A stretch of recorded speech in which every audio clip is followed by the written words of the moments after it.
Mother's Day is coming up, so why don't you make your mom a pretty cake? This week's tutorial is about using a subtractive painting method, and now looking at it, I think I would have preferred to leave the top tier white, but hindsight's 2020, and anyway, it's still good to stick around and watch a tutorial and learn how to do this. It's pretty easy, and I think there's a lot of potential with this method to do all sorts of different things.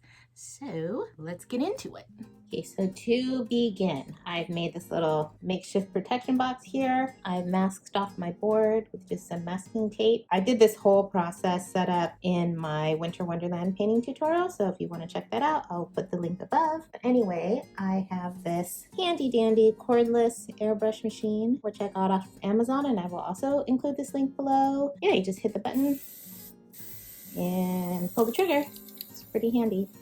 So I'm just gonna pop the lid on this, and I've mixed up some color. It's just vodka and purple, maybe a little pink. Even though I want this to be blue, this ultimately to be like a blue color, I'm not using blue because for some reason blue food coloring tends to go more of a green blue, or I want more of a blue blue. The purple doesn't really stay purple. The pink seeps out and it turns blue. Let me try to gracefully pour this into my little well here.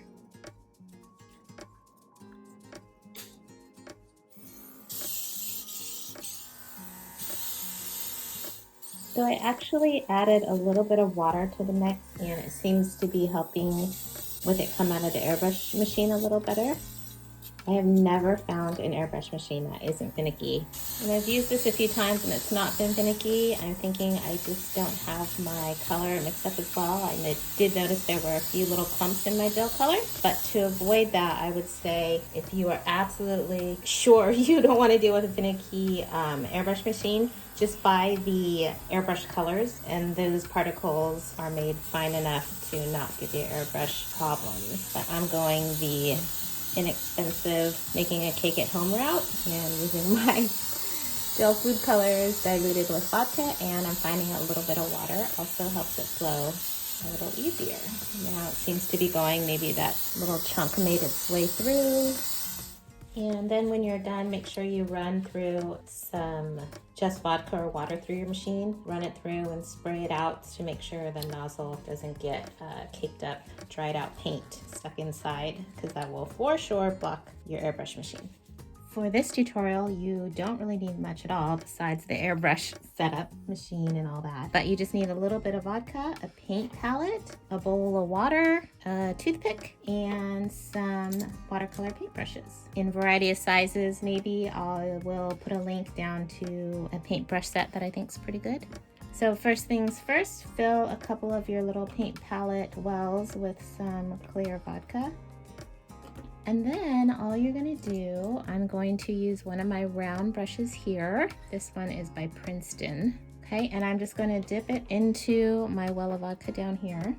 And I'm just doing sort of a, oh, also by the way, I have a little paper towel down here. So just blot every now and then. So I'm just using my paintbrush to lift some color out. And I'm just going to make sort of swirling pattern.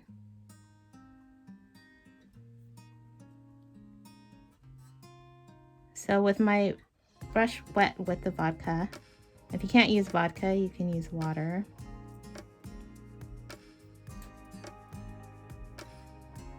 Just gonna lift color out like that. And then I'm blotting down here on my paper towel just to take some of the color off, and then going back in. And the more you do that, the more color you'll lift off, and the more contrast your stroke will have against the blue. And then I'm just sort of going to go over like how there's a gap right here. That's where I'm going to place another one of my sort of C shapes or bent little curved lines.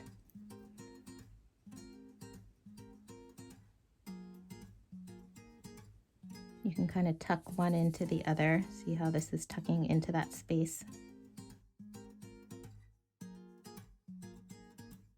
You just want them to be a little bit random and not too perfect, so it's just like a total perfect circle going around and around. So have it be a little bit organic. And then I'm just sort of scrubbing my paintbrush back and forth sometimes to lift the color. And I want all the flowers on here to be kind of small because I'm going to do just sort of an all over pattern and little vignettes of little flower clusters all around. So that's about as big as I'm going to take a flower. So that is just sort of a very, very simplified spiral rose shape. Now let's do another type of flower. So with my brush, what I'm going to do is I'm just sort of going to take out a little circle and swoop in.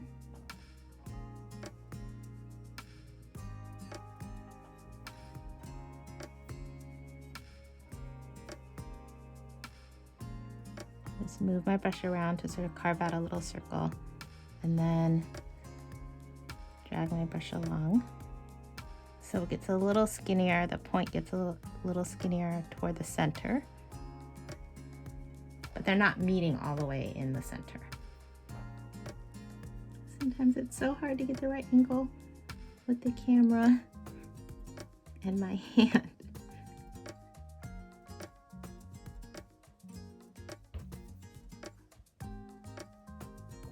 And there's one other shape. Later you can go back in with some of the paint and make a center.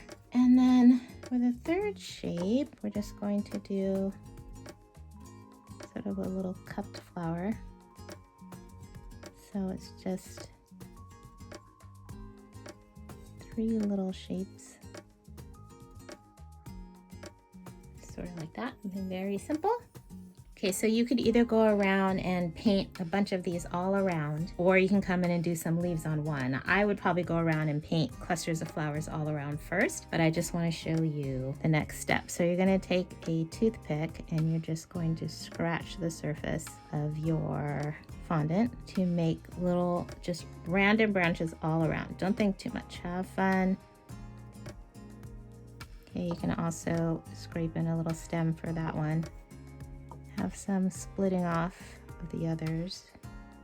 Okay, so I'm going to do 2 different kinds of sort of leaf stems. So then one is just going to be, you're just going to have one line. Okay, and so then I just have my same brush and I'm just going to first start off making a leaf for the ends of each one of these branches. So I'm not applying much pressure with the tip of my brush. That's what's so great about these round brushes, is they come to such a nice point. So I'm just using that point to create sort of a oval shape that comes to tip at the end. And sort of have them facing in different directions. Okay, so I've painted a little leaf at the end of every little branch. And then you're also going to want to do just a few inside of the branches, like they don't have to be at the end of a little branch. You can see some places they overlapped, so you want some like that.